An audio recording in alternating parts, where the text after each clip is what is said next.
So we can see in the student's particle diagram that there are 2 helium atoms, represented by the white circles, and there are 4 argon atoms, represented by the gray circles.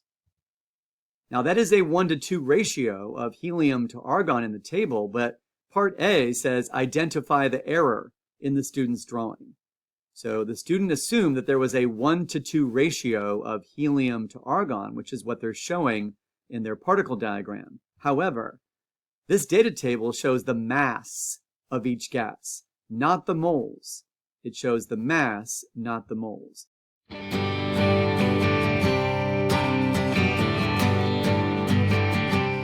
Welcome to AP Chemistry Review and Practice. My name is Michael Farabaugh, and I'll be your guide on the side as you strive toward that 5 on the AP Chemistry exam.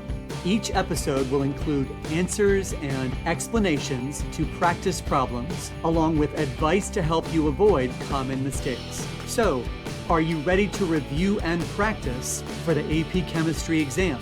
I hope so, because this lesson starts right now.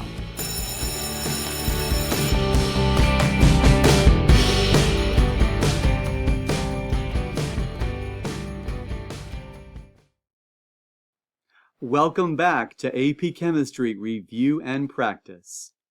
In this lesson, I'll give you the chance to review and practice topics 3.4 to 3.6. As you can see on this slide, these topics fall under Unit 3 in the AP Chemistry curriculum, Properties of Substances and Mixtures. You can add your comments and questions below this video, and you can also email me with your comments and questions at apchemistryreviewandpractice@gmail.com. Check out the links in the video description area, which include the link to the packet that accompanies this video. Now, let's move on to the review for Topic 3.4, Ideal Gas Law. Here are some essential knowledge statements from the AP Chemistry course and exam description. The macroscopic properties of ideal gases are related through the ideal gas law, and the equation is PV equals nRT. In a sample containing a mixture of ideal gases, the pressure exerted by each component, the partial pressure, is independent of the other components. Therefore, the partial pressure of a gas within the mixture is proportional to its mole fraction, which is represented by the symbol that looks like a capital X, and the total pressure is the sum of the partial pressures. So these two equations are featured on the AP Chemistry equations and constant sheet, which I will show you in just a moment. And finally, graphical representations of the relationships between pressure, volume, temperature, and number of moles are useful to describe behavior. So here is one of the pages on the AP Chemistry equations and constant sheet, and the section that I will highlight that features the equations involving gases is right here. This section of the AP Chemistry equations and constant sheet is entitled Gases, Liquids, and Solutions. So you can see there's the ideal gas law, PV equals nRT, and there are the definitions of the variables pressure, volume, temperature, and number of moles. And then right below the ideal gas law are the two equations that relate to mixtures of gases. So again, that capital X symbol, that is mole fraction, where that represents the mole fraction of a particular component of the mixture. The moles of that component divided by the total moles in the mixture, that represents the mole fraction. So the partial pressure of one gas is equal to the total pressure of the gas mixture times the mole fraction, and the total pressure of the gas mixture is the sum of the partial pressures of the individual gases. Now at the bottom of this section, there's the ideal gas constant R, but you'll notice that there are 2 different numerical values. So for this lesson, we are not going to use 8.314, which has units of joules per mole per Kelvin. So that version of the ideal gas constant will come later in future episodes of AP Chemistry Review and Practice. But for this lesson, we definitely want to use this particular value of the ideal gas constant, which is 0.08206, And the units of this version of the ideal gas constant are liters times atmospheres per Kelvin per mole. And we will see in this lesson examples of how to use that particular ideal gas constant to solve equations involving the ideal gas law. Another important feature of this page of the AP Chemistry equations and constant sheet is that there are unit conversions listed at the top. And so I just wanted to let you know that if you're solving a problem on the AP Chemistry exam and the pressure is listed in torr or millimeters of mercury, then 1 atmosphere of pressure is equal to 760 millimeters of mercury or 760 torr. And if you are given a temperature in units of degrees Celsius, then you can add 273 to the Celsius temperature and convert that into the Kelvin temperature when you're doing gas law problems. All right, so now let's move on to the practice for topic 3.4. This is question 1. In question 1, we are given a data table. It says data for 4 different samples of neon gas, and we can see 4 different containers that are labeled A, B, C, and D. And the information about each gas includes volume in liters, temperature in kelvins, and pressure in atmospheres. So the question says, based on the information in the table, which container has the largest number of neon atoms? Now this is a good time to use the ideal gas law, so that would be PV equals nRT, and the largest number of atoms would be the largest number of moles. So if I can determine which of these 4 containers has the largest number of moles of neon, then that will be the correct answer to this question. So I'm going to solve for number of moles, which would be lowercase n. Now be careful. We see this every so often on the AP Chemistry exam. We see students that understand the chemistry, but they make algebraic errors or manipulation of variables. They make a mistake. So if I'm solving for n, it's going to be n equals PV over RT.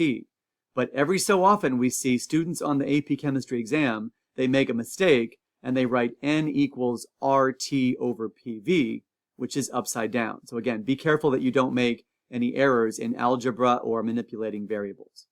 All right, now the gas constant, 0.08206, has units of liters. So the volume should be in liters, but looks like that is listed as liters in this table.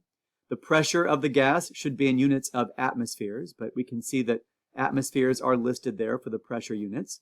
The temperature should be in units of kelvins, and again, we can see that the temperature in the table is listed in kelvins.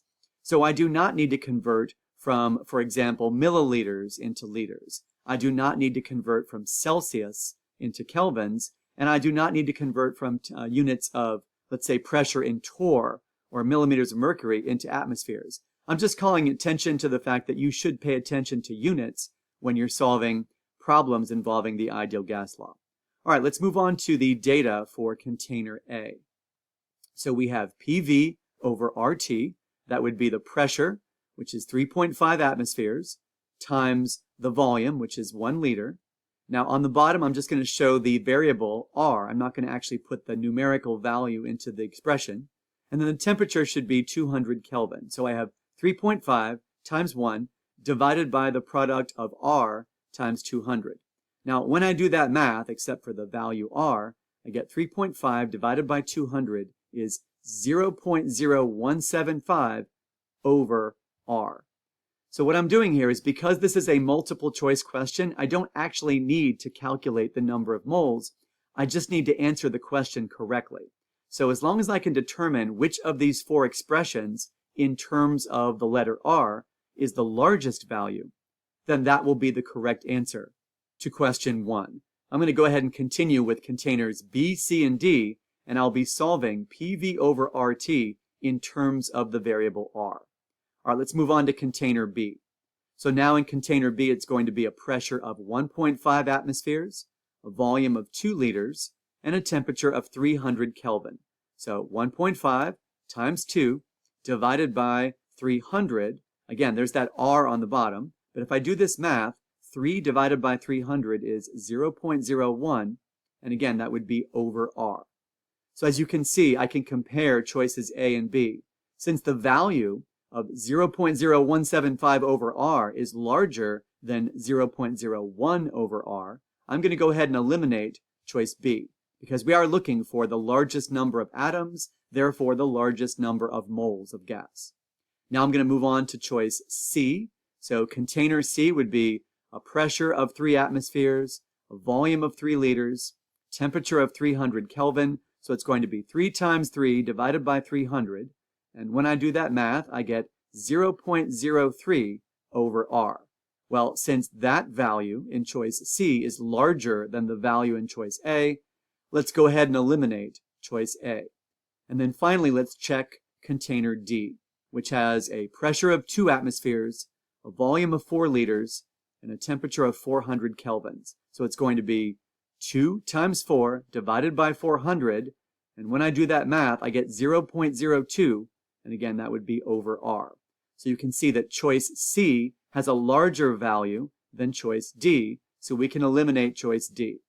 So the correct answer to question 1 is choice C. Based on our math and our calculations, we can see that container C would have the largest number of moles, therefore that would be the container with the largest number of neon atoms. All right, now let's take a look at question 2. In question 2, it says the table below contains information about 2 different gas samples. Each gas sample occupies the same volume and is at the same temperature. So in container 1, we have hydrogen gas, H2. It has a mass of 8 grams, and it has a pressure of 2 atmospheres. Now in container 2, we do not yet know the identity of the gas, but we can see that it has a mass of 64 grams and a pressure of 1 atmosphere. So the question asks, which of the following is the most likely identity of the gas in container 2? Assume that each gas behaves ideally. Now at first glance, you might think, how can we figure out the identity of the gas? We might not have enough information to do that. It turns out we do. I'll go ahead and just show you the 4 choices. They are helium, He, in choice A, and then in choice B, we have methane, which has the chemical formula CH4. In choice C, we have oxygen gas, O2, and then in choice D, we have sulfur dioxide, SO2. And so it turns out each of these 4 gases has a different molar mass. So it's going to be molar mass that we calculate to answer question 2. And so the units of molar mass are grams per mole. Now, we know the mass of each sample in these containers, but moles are not listed. So how are we going to answer question 2 if we don't know the number of moles of gas? Well, one of the essential knowledge statements was graphical representations of the relationships between the variables pressure, volume, temperature, and number of moles are useful to describe gas behavior. So we can make an inference about the number of moles in each container because we do know the pressure. So I'm going to talk about the relationships between variables for a little bit, but we're going to come back to question 2 and focus on the relationship between pressure and the number of moles. Now, in my YouTube video for the ideal gas law, which is topic 3.4, I had presented a table like this with different relationships between variables. And then what I also did was show you the PhET simulation for gas properties. And there's a link to that PhET simulation on gases in the video description area for this video. So here is one of the relationships between variables. This is pressure and volume. You can see from the graph, this is an inverse relationship. So if I cut the volume of the container in half, the pressure of the gas doubles. If I double the volume of the container, the pressure is reduced by half. And the other 2 variables that are being held constant are temperature and number of moles. Now we have a direct relationship between pressure and temperature. So here, if I were to increase the temperature of the gas and double the Kelvin temperature, then the pressure of the gas is doubled. Again, we're keeping other 2 variables, number of moles and volume, constant. So this is the one we're going to come back to in question 2. This is the direct relationship between number of moles and pressure. So what I'm doing here in the PhET simulation is if I double the number of particles, then the gas pressure is doubled. So we can see that direct relationship, and we'll come back to that. This is a direct relationship between number of moles and volume. So we have a flexible container where temperature and pressure are held constant. So double the moles, double the volume. And then finally, if I increase the temperature and I double the Kelvin temperature in this flexible container, I double the gas volume, keeping number of moles and pressure constant. So again, back to this table, I'm highlighting the fact that pressure is directly proportional to number of moles when volume and temperature are constant. So now back to question 2, it says each gas sample occupies the same volume and is at the same temperature. So we can focus our attention on the two variables, pressure and number of moles. Since we have the same volume and temperature, we can look at the direct relationship between pressure and number of moles. So as you can see, container 1 with a pressure of 2 atmospheres has twice as much pressure as container 2 does with a pressure of 1 atmosphere. Well, if container 1 has twice as much pressure, that means it also has twice as many moles. So container 1 has twice as many moles as container 2 does. So now what I'm going to do is, since we know the identity of the gas in container 1, and we know the mass of the sample, then we can calculate the number of moles using the information on the periodic table. So hydrogen gas, H2, it has a molar mass of 2.016, so approximately 2 grams per mole. So if we have 8 grams of hydrogen gas, it has a molar mass of 2 grams per mole. That means that 8 divided by 2, that's 4. We have 4 moles of hydrogen gas in container 1. And remember, that's twice as many moles. So if we have 4 moles of hydrogen gas in container 1, then we should have half the number of moles in container 2. So container 2 has 2 moles of gas based on that 2-to-1 ratio of pressure and moles. So how does this help us calculate the molar mass of the mystery gas? Well, now we know the number of moles, we also know the grams. So 64 grams of the mystery gas divided by some molar mass value should equal the number of moles, which is 2. So 64 divided by what number is 2? And the answer is 32. So if the molar mass of the mystery gas in container 2 is 32 grams per mole, now we can see, look at those 4 choices. Helium has a molar mass of 4. Methane would be CH4, that's 12 plus 1 times 4, that would be 16. So our correct answer to question 2 is choice C, oxygen, because it has a molar mass of 32. As you can see, sulfur dioxide is heavier. It has a molar mass of 64. So once we knew that there was a 2-to-1 ratio of pressure and there had to be a 2-to-1 ratio of moles, we figured out that the container 2 with the mystery gas had 2 moles, 64 grams divided by the molar mass of 32. That gives us 2 moles of gas. Again, the correct answer to question 2 is choice C, oxygen gas. All right, now let's move on to question 3. This is not a multiple choice question, so we need to show our work and do some calculations involving the ideal gas law. So in question 3, we are given a data table and we can see information for volume, temperature, and pressure. And it says that hydrogen gas is added to 3 different previously evacuated containers. Each container holds the same number of moles of hydrogen gas. Information about each gas sample is shown in the table above. And so in part A of question 3, we have to calculate the number of moles of hydrogen gas in container 1. So we're going to use the ideal gas law, and we can see that we have a volume, we have a temperature, we have a pressure. So we're going to solve for the number of moles. Remember, that's going to be N equals PV over RT. So don't flip that upside down by making a algebraic manipulation error. But hopefully you can see that, is it volume?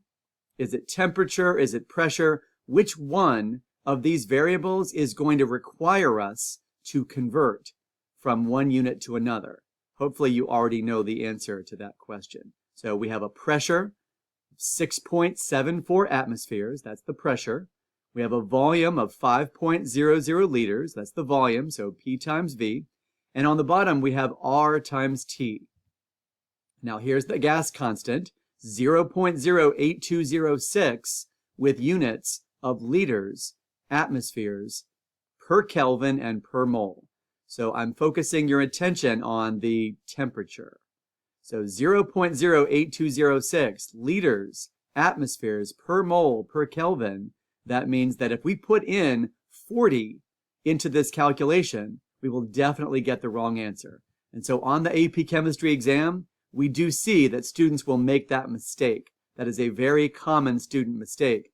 They set up the algebra, they set up the ideal gas law, but they forget to convert the temperature from Celsius to Kelvin. So when solving gas law problems, always convert the temperature from degrees Celsius into kelvins, because that Kelvin unit matches what we can see in the ideal gas constant R.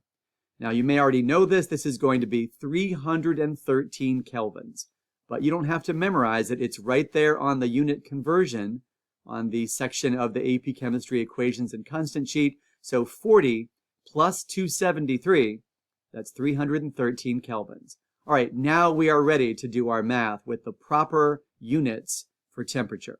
So when I pick up my calculator, it's going to be 6.74 times 5 divided by 0.08206 and then divided by 313.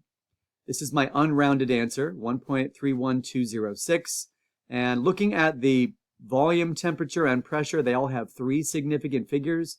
So I'm going to go ahead and round off my answer for the number of moles of hydrogen gas to 3 significant figures. So 1.31 moles, that is the correct answer to part A.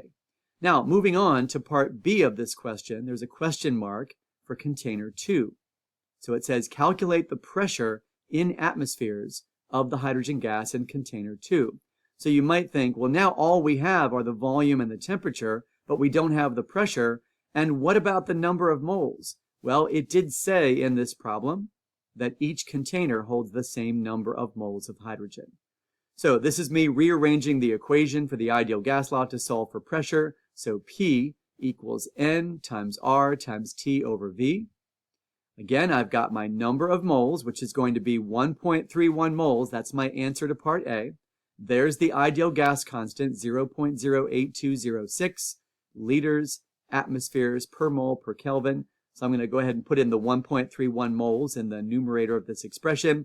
If you're wondering, where did the 313 Kelvin come from? It's the same temperature as we had determined in part A of this question. So 40 plus 273 is 313. So when I pick up my calculator to figure out the pressure in atmospheres, it's going to be 1.31 times 0.08206 times 313 divided by the volume, which would be 9 liters.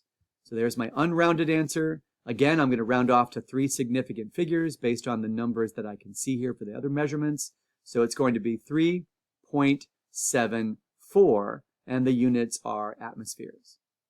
Now let's take a look at part C of this question. So we've already calculated the number of moles in part A. We've calculated the pressure in part B. So in part C of this question, we're going to calculate the temperature. Notice that they want the temperature in units of Celsius. That means that when we do this calculation, we're actually going to have to go from kelvins back to Celsius to get the answer in part C. All right, so we're going to solve for temperature. Is it PV over NR, or is it NR over PV? Be careful, don't make that mistake. Divide both sides of this equation by NR. The temperature equals PV over NR. So again, watch out for that particular error. So pressure would be 3.08 atmospheres. Volume is 9.00 liters. There's my same number of moles from parts A and B, so 1.31 moles. And then there's my gas constant R. So I've got all the correct units, and my answer will come out in units of kelvins. So the liters will cancel out, the atmospheres will cancel out, the moles will cancel out.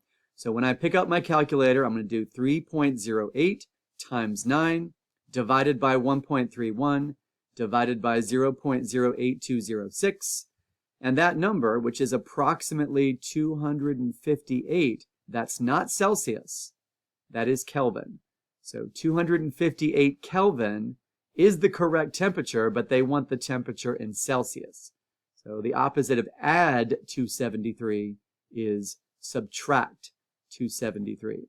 So 258 minus 273, that's going to give me an answer of negative 15 degrees Celsius for part C. All right, so we calculated the number of moles in part A, we calculated the pressure in part B, and then we calculated the temperature in part C. Now, before I move on to question 4 of this packet, you may remember that earlier in this lesson, I talked about the relationships between gas variables. When 2 of them are held constant, then we can focus our attention on 2 gas variables. So if I go back to part B of this question, here's another way to get the same answer using the relationship between 2 variables. So let's focus our attention on container 1 and container 2. We have a different volume, we have the same temperature, and then we have a different pressure. So here's what I'm saying about another way to solve part B of question 3. Comparing container 1 with container 2, we can see that the temperature and the number of moles remain constant. Therefore, we can use the following equation to calculate the pressure in container 2. So based on that inverse relationship between pressure and volume, it would be P times V equals P times V. So the pressure in container 1 is 6.74 atmospheres. The volume in container 1 is 5 liters. So there's my pressure and volume of container 1. And then in container 2, we have a new pressure, which let's pretend I don't know what that is yet. And then we have the new volume is 9 liters. So I'm going to go ahead and solve for P2 in this equation by dividing both sides by 9. And when I do 6.74 times 5 divided by 9, I indeed get the answer that I had already shown you by using the ideal gas law. So 3.74 atmospheres, that's another way to get that answer using the relationship between pressure and volume. And then moving on to part C of this question, which we already solved using the ideal gas law, let's take a look at the 2 variables that are changing. So we're going to have different pressures when we compare containers 2 and 3, and we're also going to have different temperatures. So comparing container 2 with container 3, we can see that the volume is 9 liters, so that's constant, and the number of moles is the same.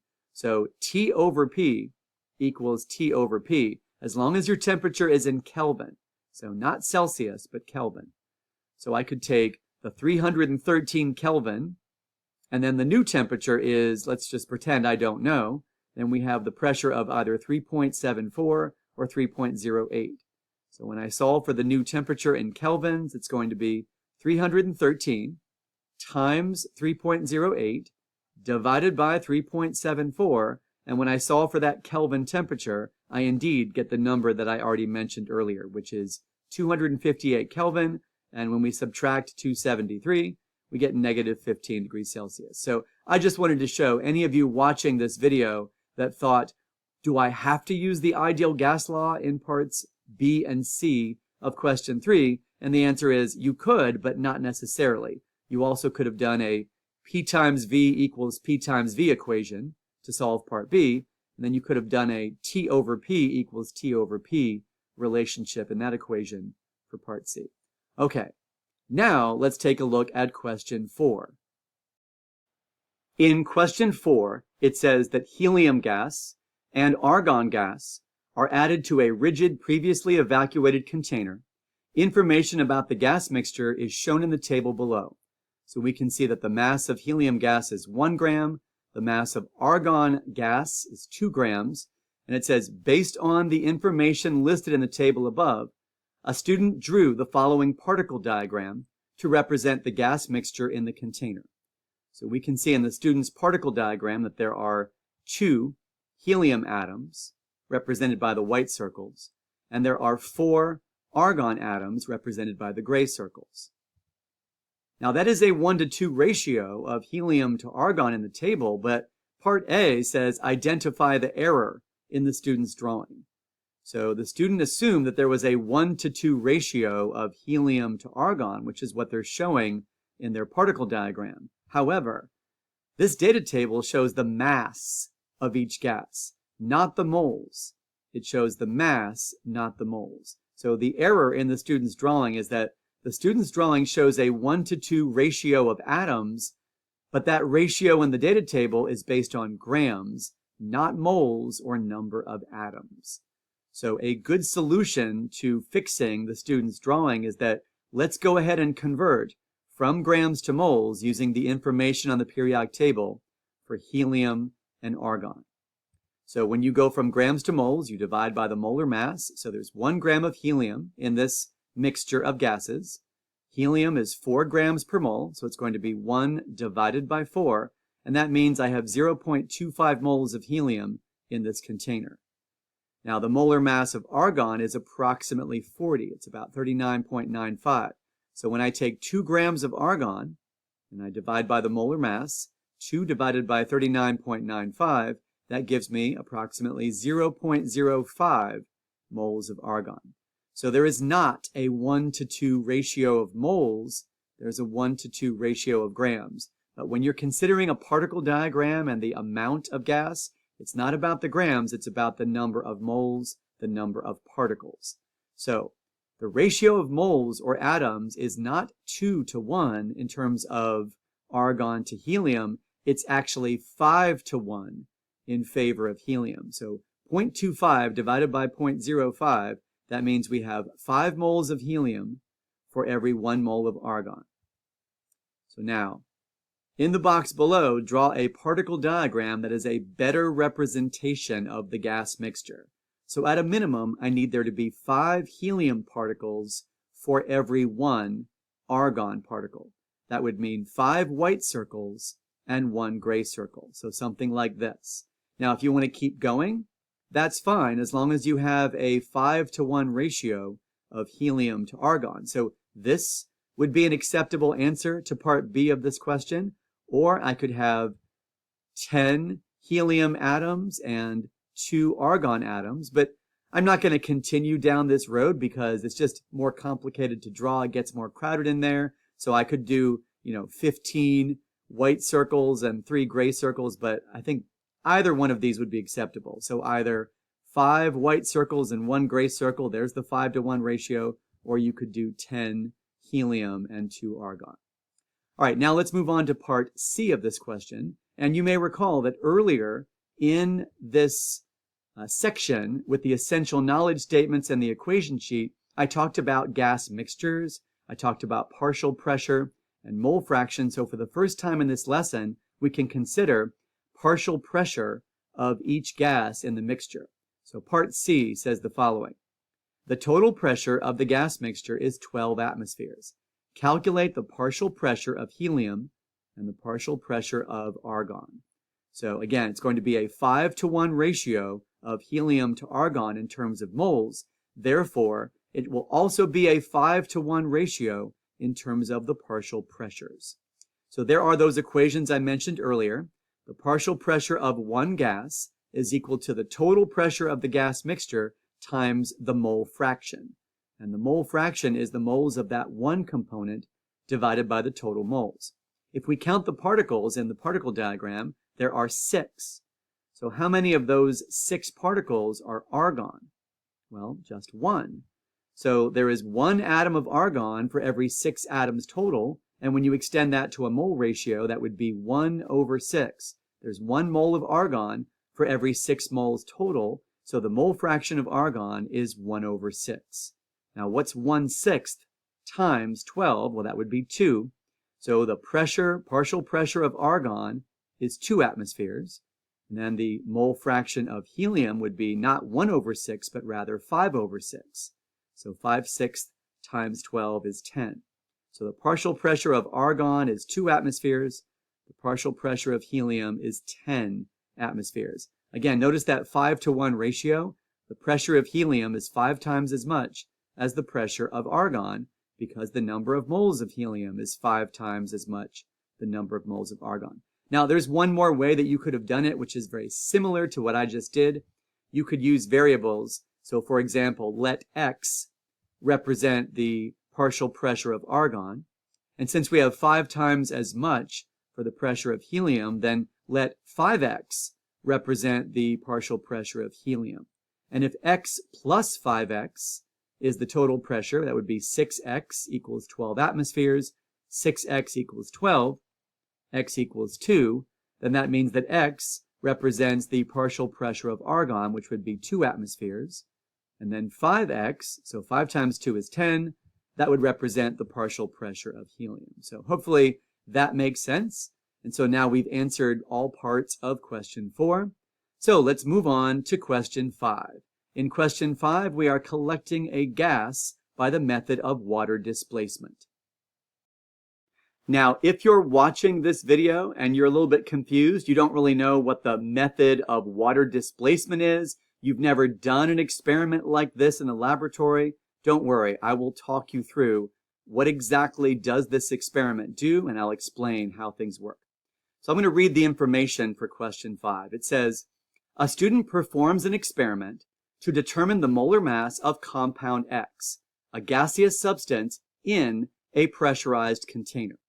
The student collects a sample of gaseous compound X by the method of water displacement in a 50 milliliter eudiometer.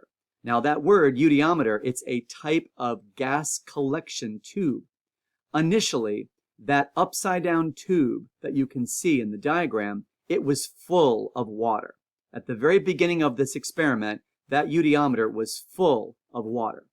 Then they pressed a valve or some kind of release valve on that container, that pressurized container, and the gas went through the rubber tubing, and it went into the beaker of water and then up into that eudiometer.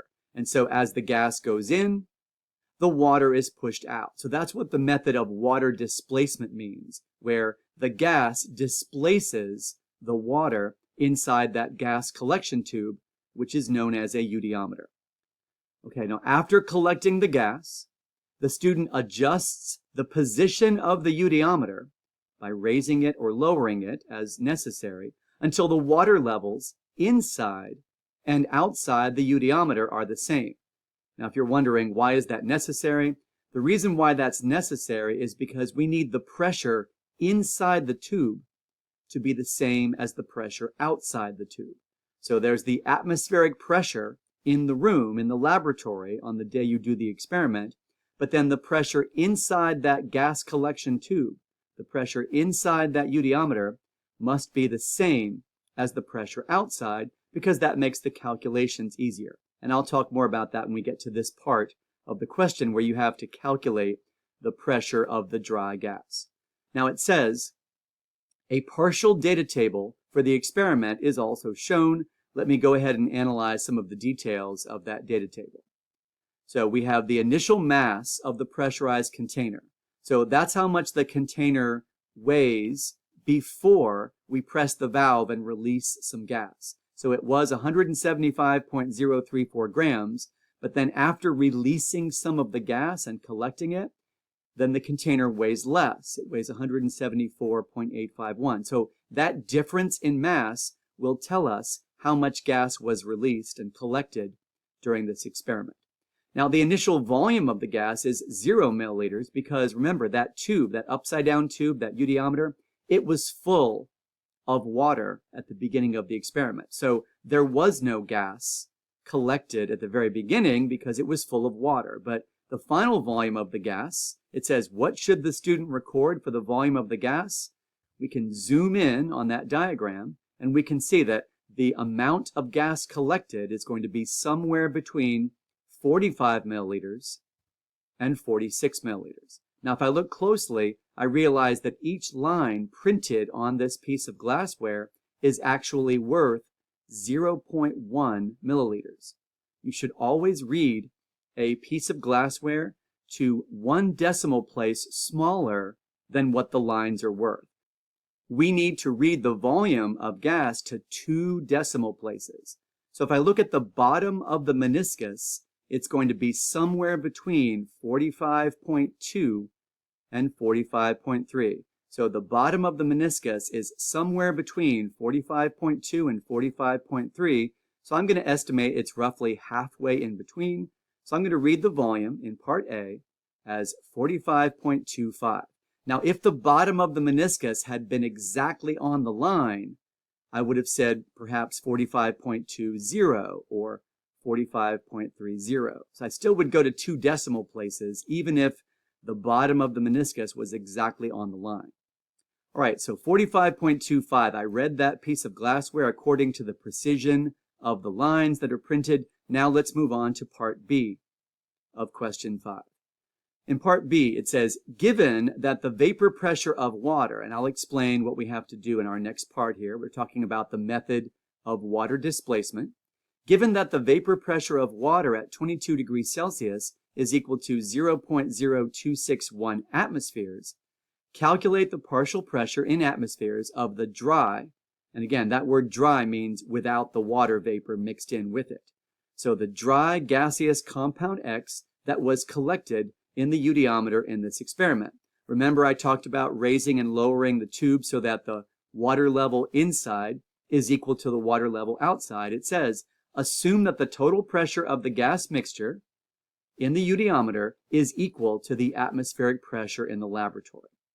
Now, on this next slide, this is from my YouTube video for topic 3.4, ideal gas law.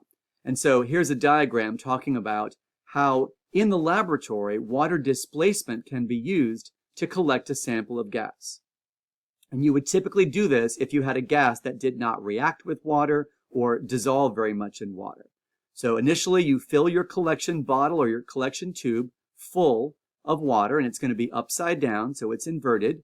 And then the gas comes in and pushes the water out. So that's the displacement part. Now, once the gas has been collected inside this eudiometer or this collection bottle, you raise or lower the collection bottle or the tube so that the water level inside the bottle is the same as the water level outside. This ensures that the gas pressure inside the bottle is equal to the atmospheric pressure outside. So now we get to the calculation part. The total pressure inside the collection bottle is equal to the sum, okay, so it's going to be a mixture.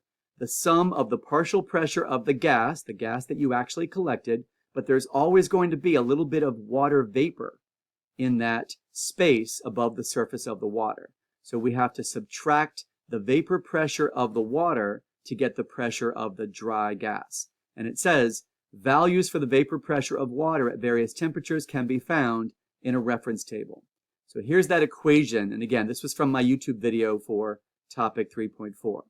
We have the total pressure of the gas mixture, which is the gas that we collected plus that little bit of water vapor, that is equal to the atmospheric pressure. So let's go ahead and take a look at the data in this table. It's 0.984 atmospheres. So that is the atmospheric pressure. Now, we don't know the pressure of the dry gaseous compound X, but they said that the pressure of the water, the vapor pressure of water at this temperature, is 0.0261 atmospheres. So really, all we have to do in part B is subtract the two numbers. So pressure of the atmosphere minus the pressure of the water vapor, that will give us the pressure of the dry gas. Now, watch out for significant figures and decimal places because 0.984 has 3 decimal places. But the number that we were given for the vapor pressure of water actually has 4 decimal places, 0.0261. So here's the rule.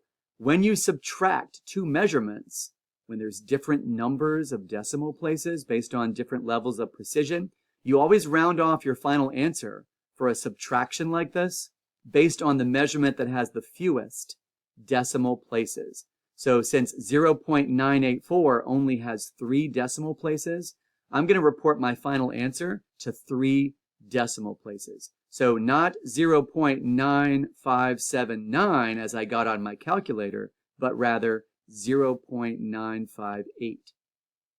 Okay, so I answered part A by reading the volume of the gas that was collected in the eudiometer according to the precision of that piece of glassware. So 2 decimal places on that reading for that volume of gas.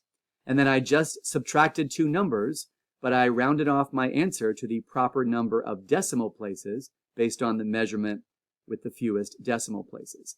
I'm now ready to move on to a calculation in part C of this question. In part C, it says calculate the number of moles of compound X that was collected in the eudiometer in this experiment. Now, if this seems familiar, we've done this several times in this lesson. To calculate the number of moles of a gas, that would be involving, in this case, the ideal gas law. So PV equals nRT. We're solving for N, so N equals PV over RT, where the pressure is going to be the pressure of the gas in atmospheres. Now, we just got that in part B of this question. So there's the pressure.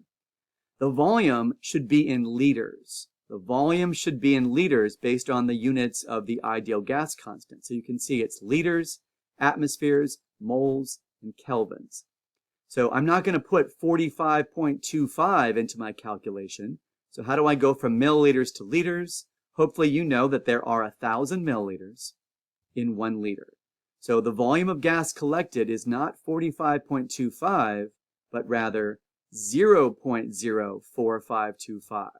So what I was doing is I was paying attention to my units. So 0.04525 liters, that's the volume I'm using in this calculation. And now hopefully you can see that we're not going to put Celsius, but rather Kelvin. So we assume that the temperature of the water bath is also equal to the temperature of the gas collected. So we assume that the temperature of the gas is the same as the temperature of the water bath. So what's 22 plus 273? 22 plus 273 is the Kelvin temperature, which is 295 Kelvin. All right, all of my numbers are in place with the proper units, PV over RT. So the number of moles of compound X that was collected in the eudiometer in this experiment would be based on this calculation. 0.958 times 0.04525 divided by the gas constant, 0.08206, and then also divided by 295. Here's my unrounded answer with way more significant figures than I need. I'm going to assume that based on these measurements, 3 significant figures seems to be what I'm limited by. So I've got a temperature and a pressure with 3 significant figures. So I'm going to say 0.00179 moles. Remember that the leading zeros do not count as significant figures when a number is less than 1. All right, well, that is the correct answer to part C. Now let's move on to part D of this question, which says, calculate the molar mass of compound X. Remember that molar mass is grams per mole. So the piece of data that we haven't used yet is the initial mass of the pressurized container and the final mass of the pressurized container. So that difference in mass will tell us the mass of the gas that was collected. So units of molar mass are grams per mole. So that would mean grams divided by moles. So the mass in grams of the gas that was collected, that's the difference in the mass of the container, divided by the number that we just got in part C for the calculated moles of gas. So 175.034 minus 174.851, and then divide that number, which is 0.183 grams for the mass of gas, divide by the moles, so 0.00179, and then now we have the answer to part D of this question. It works out to be approximately 102 grams per mole. I'm going to round off to 3 significant figures, so 102 grams per mole. So we read the volume on the eudiometer, the volume of gas. We subtracted the vapor pressure of the water to get the pressure of the dry gas that was collected using atmospheric pressure minus vapor pressure of water. Then we did the ideal gas law, so N equals PV over RT to get the number of moles. And then finally we used the mass of gas collected divided by the moles to get the molar mass. Not only are we done with question 5, but now it is time to review for topic 3.5. Topic 3.5 is kinetic molecular theory.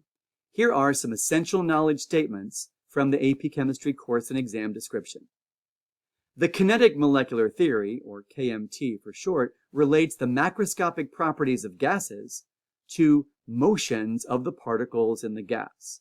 And the Maxwell-Boltzmann distribution describes the distribution of the kinetic energies of particles at a given temperature. All of the particles in a sample of matter are in continuous random motion, and the average kinetic energy of a particle is related to the average velocity by the equation kinetic energy equals 1/2 m v squared, where m is the mass and v is the velocity or the speed of the gas. The Kelvin temperature of a sample of matter is proportional to the average kinetic energy of the particles in the sample.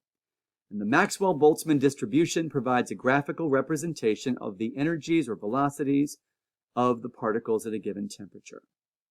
Now it's time to move on to the practice for topic 3.5. This is question 6.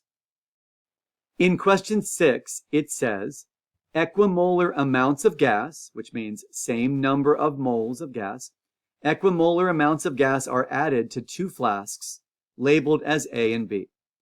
Each gas sample occupies the same volume at the same temperature. And then you can see a diagram with 2 different curves that are labeled as A and B. On the y-axis, it says fraction of gas particles, and on the x-axis, it says speed. So the Maxwell-Boltzmann distributions of the particle speeds in each gas sample are shown above. So we can tell based on the difference in the appearance of the curves for gas sample A and gas sample B that these particles are traveling at different speeds.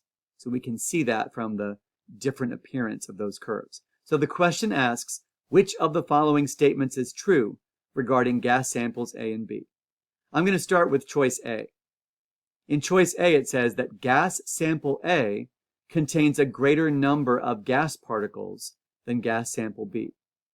Well, that's not true because equimolar means same number of moles, so therefore each of those flasks contains the same number of gas particles. So we can eliminate choice A. Same number of moles, same number of particles. Now I'm going to move down to choice D. Each gas sample occupies the same volume at the same temperature. Let's focus on that same temperature part. So choice D says the particles of gas sample B have greater average kinetic energy. Well, if each gas has the same temperature, one of the essential knowledge statements from topic 3.5 says the Kelvin temperature of a sample of matter is proportional to the average kinetic energy of the particles. So different temperatures would mean different average kinetic energies. However, if the temperature is the same for these 2 gas samples, same temperature, same average kinetic energy. So that's what makes choice D incorrect. Same temperature means that each gas sample has the same average kinetic energy. Well, then why are these Maxwell-Boltzmann distribution curves looking different? It's not because of different energies, it's because of different speeds. So choice B says that the particles of gas sample A have a greater mass, and choice C says the particles of gas sample A have a greater average speed. Well, they can't both be true. So if we take a look at these 2 curves and focus on the x-axis, if that curve, the peak of the curve represents the most probable value for speed, curve B has been shifted to the right, and that curve is also broader and flatter. But curve B represents particles with a faster average speed, and then curve A represents particles with a slower average speed. So if the particles of gas sample A have a slower average speed, then we can eliminate choice C, which says that they're supposed to have a greater average speed. So the correct answer for question 6 is choice B. Now, this video, which I know that I'm covering up with my camera in that position, this video is from that PhET simulation where we're focusing on the speed of the particles. And this is presented in my video for topic 3.5, kinetic molecular theory. So in my YouTube video for topic 3.5, I talked about this PhET simulation, and we have orange particles that are lighter and faster, and we have blue particles that are heavier and slower. So we have heavier particles in blue with a slower average speed, and we have lighter particles in orange with a faster average speed. So hopefully that helps you determine what's going on here in this question. This is also from my YouTube video for topic 3.5. So I'm referring to a sample where we have hydrogen and oxygen. So oxygen is heavier and slower. Hydrogen is lighter and faster. And so at the bottom of this slide, it says important observations about these 2 Maxwell-Boltzmann distribution curves. The area under each curve is the same because the total number of particles in each sample is the same. But as the average speed of the particles increases, not only does the curve shift to the right and the peak of that curve moves to the right, but the curve broadens and flattens because there's a wider range of values for particle speed.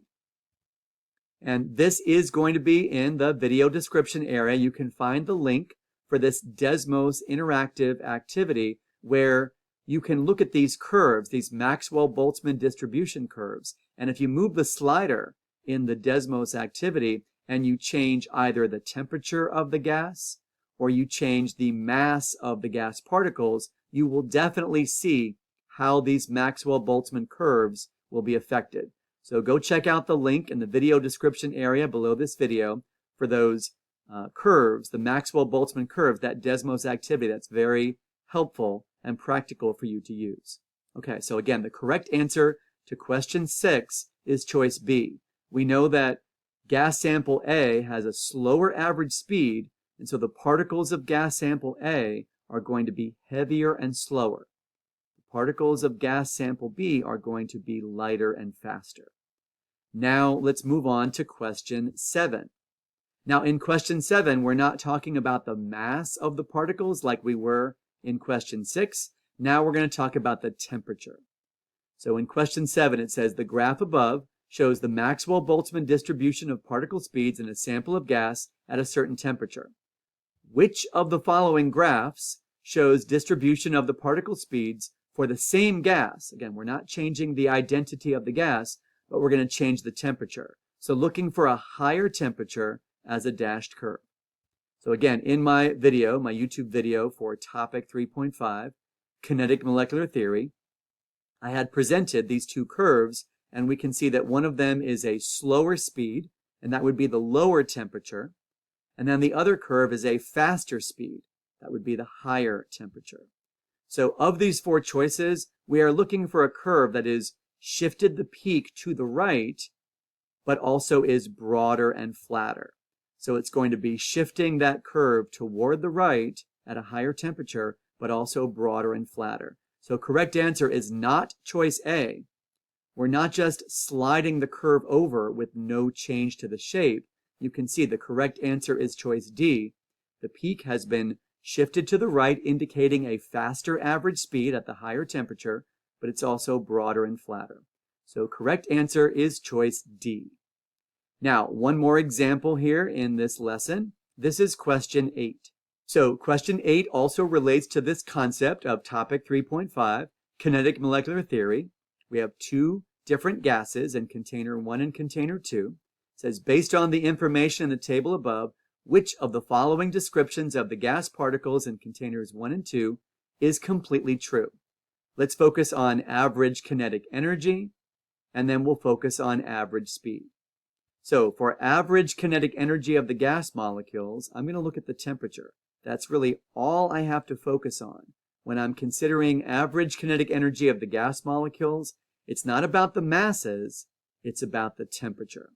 And since each of these gases is at the same temperature, that means that each of these gases will have the same average kinetic energy of the gas molecules. So the correct answer to question 8 is either choice A or B, which says that the average kinetic energy of the gas molecules is the same in each container.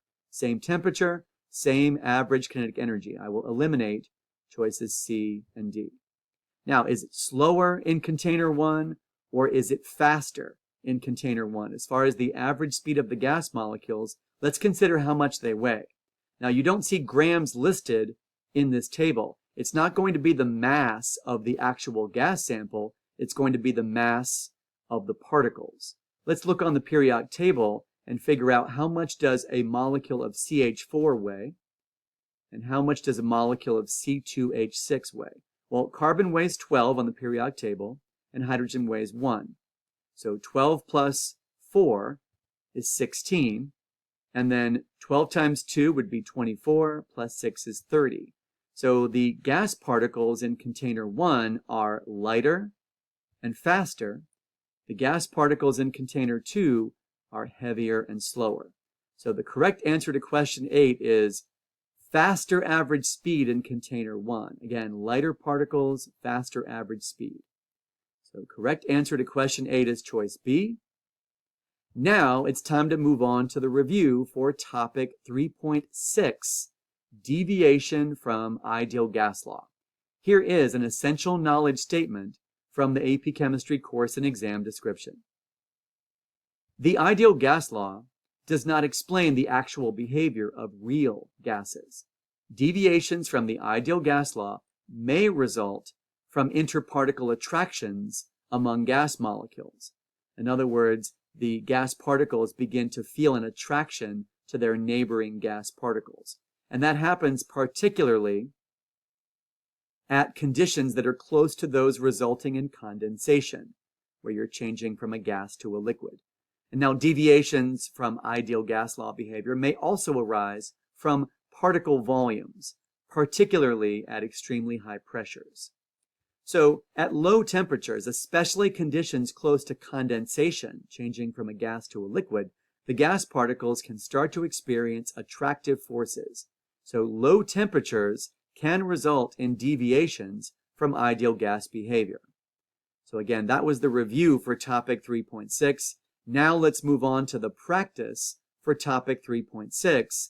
This is question 9.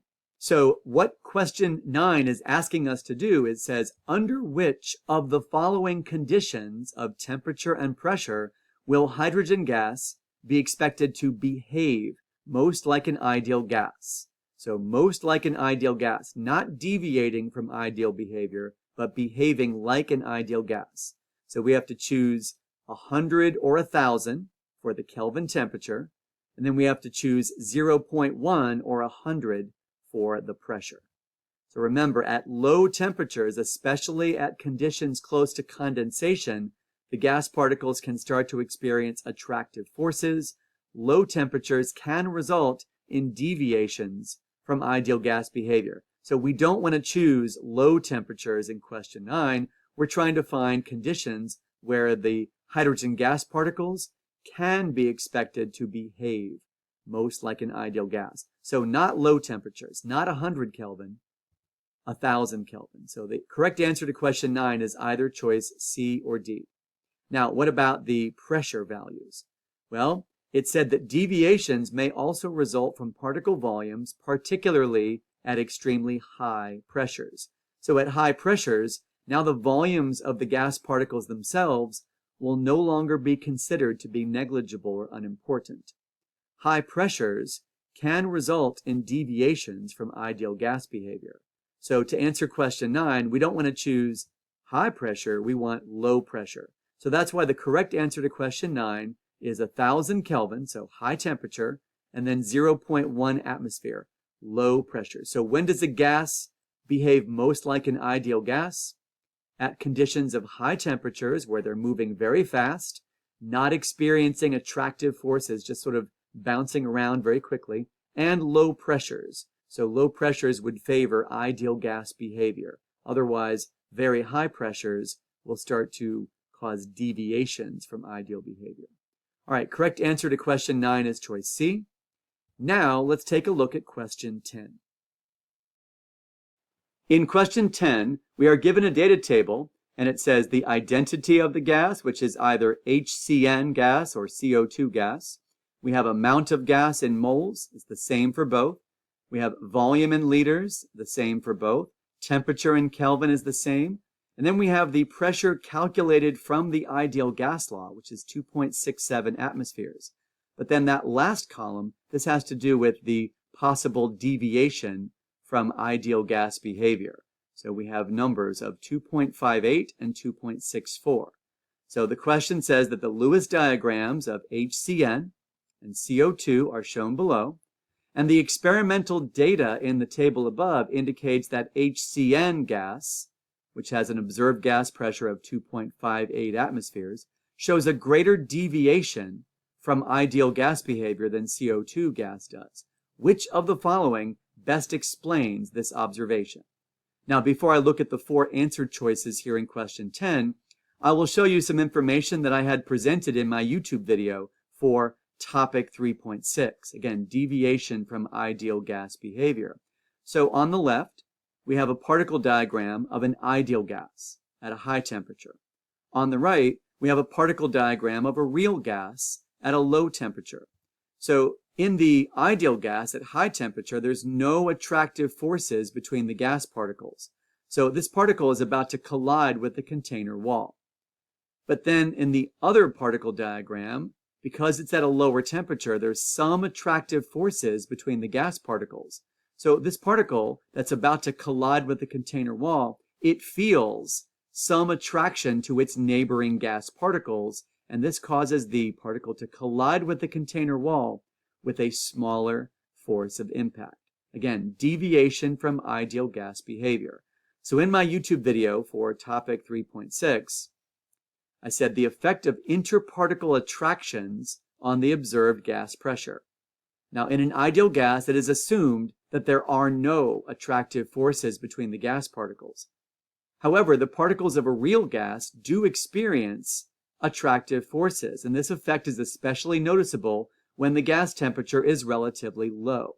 And the attractive forces between the gas particles can decrease the force with which the particles collide with the container walls.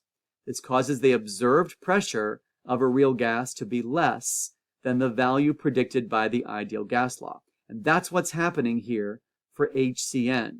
It's not 2.67 atmospheres as predicted by the ideal gas law. It's actually observed gas pressure is 2.58. So because the observed gas pressure of HCN is less than the value predicted by the ideal gas law, that goes along with the explanation I just gave you. So which of these four choices would refer to the attractive forces between the gas particles that would explain why the observed pressure of HCN is less than the value predicted by the ideal gas law? Now, do you see attractive forces between the gas particles? Hopefully you can see that that is choice C. So the answer to question 10, it's not about the mass of the CO2 molecule being greater. It's not about the bond energy. Those aren't bonds that we have to worry about because those are intra, as in within the molecule. We're looking for attractive forces between the molecules. And so correct answer is C. All right, now moving on to question 11, it's another type of deviation from ideal gas law behavior. So this is question 11. We have a data table with the krypton gas. We have a certain number of moles, we have a volume, we have a temperature. The pressure calculated from the ideal gas law at this condition would be 246 atmospheres, but the observed gas pressure is actually 249. So question 11 says the following. The experimental data in the table above indicates that the observed pressure of krypton gas is greater than the pressure calculated using the ideal gas law. So we cannot use the same argument we did in question 10. It's not going to be about attractive forces between the particles. It's something else. So from my YouTube video for topic 3.6, deviation from ideal gas law, I'm showing you an ideal gas with low pressure on the left and then a real gas at high pressure on the right. Now we assume that the volume of the gas particles themselves is 0 because the volume of the entire container has lots and lots of empty space. And so the volume of the entire container is equal to the free space, the empty space between the particles, where the gas particles can just bounce around at low pressure. But if under very high pressure, now the volume of the gas particles themselves is no longer considered to be negligible or unimportant. So now, under these conditions, there's a smaller amount of empty space or free space between the particles. So there's less empty space between the particles. This is the effect of particle volume on the observed gas pressure. Again, this is from my YouTube video for topic 3.6. In an ideal gas, it is assumed that the volume occupied by the gas particles themselves is 0 or negligible. The free space, the empty space in which the gas particles can move around, is equal to the entire volume of the container. However, the particles of a real gas do have volume and they do occupy space inside the container, and this effect is especially noticeable when the gas pressure is very high. So when the volume of the gas particles themselves becomes a significant fraction of the overall container volume, now there is less free space in which the gas particles can move around. And this causes the observed pressure of a real gas to be greater than the value predicted by the ideal gas law. And that's what we're seeing here in question 11, that the observed gas pressure of krypton under these conditions is 249 and not 246. So which of the four choices refers to that situation in which the volumes of the gas particles themselves plays a factor in the deviation from ideal gas behavior? So it's not about attractive forces between the particles, it's about the volume of the gas particles themselves. So that correct answer is choice C. The combined volume of the krypton atoms is too large to be negligible compared with the total volume of the container. Now, not only is the correct answer to question 11 choice C, but now we have come to the part of this lesson where I give you advice to help you avoid common mistakes. So my first comment in terms of the advice to help you is that there are links in the video description area for my videos for topic 3.4 and topics 3.5 and 3.6. So check out those links in the video description area. Also, there's that link to the PhET simulation. You can check that out as well, the PhET simulation for gases. My next piece of advice is what I normally say at this point in the lesson, and that is read the question carefully and make sure you are answering the question that is being asked. With respect to showing your work, you should always show the setup for your calculations on the AP Chemistry exam. If a student just writes PV equals nRT and then shows the final answer, they would not earn credit for that response. Why? Because you must show the substitution of the values for gas variables, pressure, volume, temperature, moles, into the ideal gas law equation. Again, always show the setup for your calculations on the AP Chemistry exam to make sure that you earn credit for your response. Now, I mentioned this earlier, that on the AP Chemistry equations and constant sheet, you will be given the information to convert between units of torr, or millimeters of mercury, and atmospheres, and also how to convert between degrees Celsius and kelvins. So you've got that. On the AP Chemistry equations and constant sheet, you will see two different values of the ideal gas constant R. But here for topic 3.4, the ideal gas law, using PV equals nRT, you want to use 0.08206 as your value for the ideal gas constant. Do not use 8.314 for the ideal gas law. You will use that other value of R, but that will be later in another unit, and I'll talk about that in future episodes of AP Chemistry Review and Practice. But definitely use 0.08206, and then watch out for your units. Gas volume in liters, gas pressure in atmospheres. Obviously, amount of gas is moles, and then the temperature is going to be Kelvin, not Celsius. Now, I didn't talk about STP in this lesson, but I'll just mention that STP stands for standard temperature and pressure. What some students do on the AP Chemistry exam is they assume that that's always true. And so they use 22.4 liters equals 1 mole of gas. However, if the conditions of the experiment are not explicitly stated to be STP, then you cannot use the conversion factor in which 22.4 liters equals 1 mole. So if it doesn't say STP, or standard temperature and pressure, do not use 22.4 liters per mole. That would be incorrect. And I mentioned this earlier in the lesson. Be careful to avoid making algebra errors when solving for unknown variables. So a common mistake that we see on the AP Chemistry exam is students get their variables backwards or upside down. So N equals PV over RT, not RT over PV. So just watch out for your algebra and your manipulations of variables. Sometimes you won't use the ideal gas law. Sometimes you'll just focus on two variables. You don't need to memorize the names of gas laws, such as Boyle's law or Charles' law. However, you should be very familiar with all of the relationships between gas variables.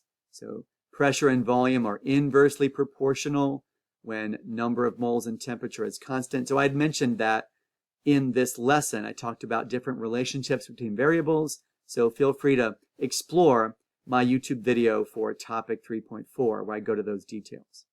Again, make sure your equation is set up correctly. Be careful to avoid making algebra errors. Also, sometimes you're given multiple trials of an experiment, or there's changes in variables. You might have in your free response question more than one value for pressure, more than one value for volume or temperature, etc. So make sure that when you pick up your calculator and you've set up your calculations, make sure that you use the correct values when setting up your calculations. So watch out that if you're in trial 2, don't use the data for trial 1.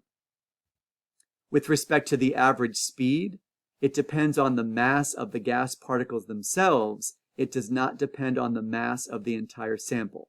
So here's an example. Suppose you have 1 gram of oxygen gas. Suppose you have 5 grams of hydrogen gas at the same temperature.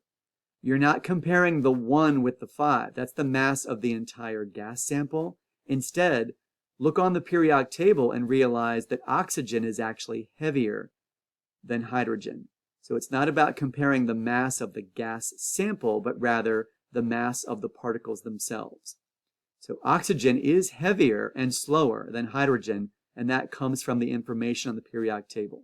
Temperature and kinetic energy are proportional, so the average kinetic energy of the gas particles depends only on the absolute temperature of the gas.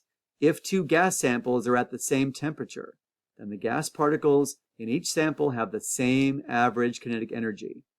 I mentioned those Desmos interactive curves. Be familiar with the features of the Maxwell-Boltzmann distribution of the speeds. So check out that link in the video description area to play around with either the mass of the gas particles or the temperature and see how those curves and the shape of those curves are affected by those 2 variables. All right, and then finally, if you are answering a question involving a possible deviation from ideal gas behavior, consider the following information. When there are significant attractions between gas particles, this will cause the observed pressure of a real gas to be lower than the pressure predicted from the ideal gas law. When the volume of the actual gas particles themselves is no longer negligible, this will cause the observed pressure of a real gas to be higher than the pressure predicted from the ideal gas law. In general, real gases are more likely to show deviations from ideal gas behavior at low temperatures and high pressures. Gas particles that are polar, they might stick together more than nonpolar, or gas particles that in general have large electron clouds. So, for example, water is polar, carbon tetrachloride, CCl4, is a very large electron cloud. They would experience deviations from ideal gas behavior because they would experience interparticle attractive forces. And again, real gases are more likely to show ideal gas behavior at high temperatures and low pressures, just the opposite of what I mentioned earlier. All right, and then gas particles that are nonpolar would be less likely to stick together, especially when they have very small electron clouds, such as hydrogen particles or helium particles. They are more likely to show ideal gas behavior. Okay, so we have come to the end of this lesson. In my next lesson, I'll give you the chance to review and practice topics 3.7 to 3.10. If you enjoyed this lesson, I invite you to like this video and subscribe to my YouTube channel. Check out the links in the video description area, which include the link to my YouTube playlist organized by AP Chemistry CED units. You can add your comments and questions below this video, and you can also email me with your comments and questions at APChemistryReviewAndPractice@gmail.com. Thank you for letting me be your guide on the side as you strive toward that 5 on the AP Chemistry exam. Keep studying, and I'll see you next time on AP Chemistry Review and Practice.